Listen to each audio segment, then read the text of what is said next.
Why am I here? Because you don't need a title to do something. I want to give you that feeling right off the bat. If you feel that you have confidence in yourself and you believe in something intrinsically and you have a message, get out there. And one of the things that I want to do today is try to inspire you as young people to get more involved, because America is not heading in the right direction when I look at the way we compete around the world, the way China, Brazil, South Korea, Europe, the way they're getting ready to compete even more against us, tells me that we're not going to be out of the woods from that fiscal crisis for a long time. And I hope we're going to go in the right direction.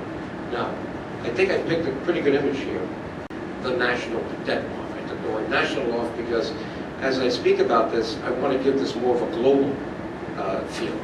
So it's really the global debt bond and the fiscal unsustainability of the West. That word unsustainable is going to be a very important word for you to deal with, because what does it mean? It means, are we spending more than we have? Who are we borrowing from to sustain that spending, since we're not raising the tax revenue to do it? And are we putting the American dream of America in jeopardy? The point on unsustainability is we're in a low-growth environment right now. And when you're in a low-growth environment with high deficits, where you're borrowing money because you're not raising enough taxes and you're spending more than you should in many cases, and I don't want to make this political, but it just doesn't add up. And that's why I named my book, Unaccountable Congress. It doesn't add up. And when you're looking at borrowing to make up the difference, you got to understand that the fuse of that bomb is interest. Right now, we are very lucky because the Fed has taken over. Fiscal policy is not working. What are the two main drivers today in running a country financially? One is fiscal policy. What is that? That's what you spend and what you raise. That's where the annual budget deficits come out of. And that's how you create the national debt. Now, there's another thing that has nothing to do with Congress, except that they oversee it. They invite Mr. Bernanke down to testify from time to time, and that's monetary policy. And you're hearing a lot more about that because Ron Paul is in the mix running for president, and he's one that thinks that the Fed is not doing the job, and he wants to get rid of it. I don't believe that, because if you got rid of it, then you'd have to rely more on Congress, and Congress is totally not doing its job. The political gridlock is unbelievable today. We haven't had a budget. This is the 4th year in a row that we will not have a budget to vote on. Obama just put his budget out, Paul Ryan put his, they're both dead on arrival. You will not see a budget passed in this election year. That's how polarized things are, and that's a danger sign for us, and I'll get into that in a little while. So the Fed has had to then take the responsibility of getting us out of that fiscal crisis and keeping some kind of growth going. How did they do it? They did it pretty much by what they call quantitative easing. A nice word for what? Increasing the money supply, putting money out there. But at some point, that could be dangerous. Because as we've seen under Jimmy Carter, when they had something called stagflation, what's that?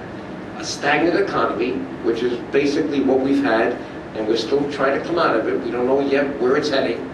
And inflation.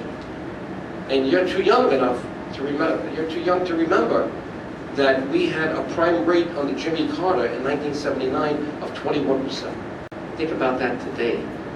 No one ever dreamt back then that you'd be able to get a 30-year fixed mortgage for under 5%. And I understand that today it could be under 4%. That's how artificial, I'm going to use that word, our economy is right now. The Fed has driven interest rates down so low that banks borrow for practically nothing at the discount window from the Fed. And that was one of the problems we've had, because what they did is they gamed us, a lot of the banks. We bailed them out. The money we gave them, they put into treasury bills, earning 2% on a 10-year basis. Or, you know, on some other kind of things. They did not immediately put it into the housing market, modify the loans, the bad loans on their banks. So in a way, we still have a problem with the banking industry. And we have people in Congress, Republicans and Democrats, still trying to wear down this Dodd-Frank bill that was put in there so we never have a fiscal crisis again. So we're still not out of the water with that because the banks are not doing what they were supposed to do. But in effect, we have driven interest rates down now so that a 10-year Treasury bill is about 2%. Under a year or 2 years, you're talking about peanuts. Ask your parents, ask your grandparents what they're getting in their 401k plans and their money market instruments. Practically no investment return, except for maybe some appreciation on the securities. This is a chart of a lost decade. That is jobs in America starting in 2001. The number was 138 million, and it ends up in 2010 or 2011 at 139 million. We grew by only 1 million jobs in 10 years. That's a lost decade. Just to keep up with the growth of America, you've got to create 225,000 jobs a month. And we're just about there right now, and we might be exceeding it. So we are not yet in a healthy position in terms of growing jobs, and that's going to be one of your main concerns as you come out of college. This tells you what we've done with the money supply, M1, M2, M3. What's the money supply? Currency, time deposits, short-term, long-term, money market instruments. Basically, the end product of what the Fed has done is created trillions and trillions of dollars out there. What's the danger with that? Well, as I said before, we've created an artificial economy to get those interest rates low. If we didn't do it, we would have had a recession that would have been humongous, maybe even a depression. No one really knows. And we still don't know whether there'll be a double dip, although if you look at the stock market, there's a lot more confidence that we won't, but we still don't know, because we still have an anemic economy and a job market. Certainly there are sectors that are doing better than others. So the issue is, when will we change these artificial price controls on interest? You know, did you know we had price controls under Richard Nixon? We did. And it was very difficult because they were trying to control the price of oil and whatnot to get out of it. And that was in the mid-70s. We have now an artificial interest rate. How do we get out of that interest rate? At some point, inflation is going to send signals to Mr. Bernanke, and hopefully he's going to be smarter than Mr. Greenspan, who got caught up not seeing the irrational exuberance. But Mr. Bernanke has to figure out, when am I going to raise the interest rates by reducing the money supply so that inflation doesn't run away. So timing's got to be very good, because if inflation comes back to big numbers, that's the biggest problem that you have in dividing one class from another, because the people on pensions, those pensions will not be worth as much as they would normally. And the people with property, their values go up. People with not property, and just with cash or pensions, their value goes down. So we don't know where we're going. We're still in uncharted waters. So look at how that went up from 1960, the money supply. Okay, this is fiscal policy. This is what we raise, and this is what we spend. So last year, fiscal year 2011, look what we spent on military. $895 billion. Out of a total of what, 3.6 trillion? That's a lot of money. That includes the cost of the wars. Finally, the wars are on the books. Under Bush, they were not on the books, believe it or not. The point is, we got to decide that we need to do a better job with the military. And I believe, having been in Congress, there's still a lot of waste in how they administer the military. In fact, there's some proof. One of the things that I did is put in a bill for a chief financial officer in every one of the agencies. And that bill was passed in 1990. President George Bush I sent me a beautiful letter. He knew what I was doing. It was a Dear Joe letter. I know you're not here, but I'm signing your bill. Now, why do I say that? Because every year under that bill, the chief financial officers of all the departments have to sign off on a financial statement that they then try to put back from the cash basis to the accrual basis. But the accrual basis for the federal government is not the same as it is in the private sector. And every year, the only department that says they can't give an opinion on their statements is the Armed Services, the Defense Department. And their answer is that the books are not audited to law. That's got to be changed. We're going to bring in better accountants. I read the statement this year from the CFO of the Defense Department, and he's predicting it'll take from 2017 to get a good set of books for the Defense Department. That is unacceptable. So, you look at what we're spending money on, discretionary, mandatory. Look at the bottom, interest on the national debt, $251 billion, and that's been the lowest in years.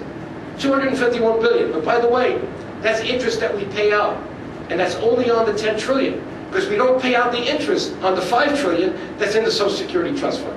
Of the 10, 15 trillion, stick with that number, going to 16 trillion, 2/3 of it is in the public's hands. 1/3 of it is in the trust funds. Why? Because we took the money, we needed it, we borrowed it, we spent it on other things, and we put in IOUs there called privately held treasury bills. But those treasury bills have to now be made public again. Why? The baby boomers want their pensions. We don't have the money. And guess what? This is the first year in 40 years that Social Security and Medicare are taking in less on FACA taxes and Medicare than it's spending, putting out, so that we have a deficit. Look at it. Here, it shows it very clearly here. We've got Social Security, $730 billion. Medicare, $491 billion. What's the total? $1.2 trillion round numbers. Look at what we're raising on Social Security and payroll taxes. 934. So for the first year, we're underwater. This is the history of deficit spending since World War II, including World War II.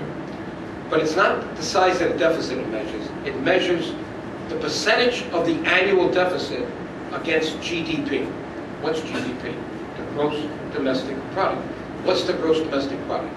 It's the sum total of all economic activity in America, goods and services.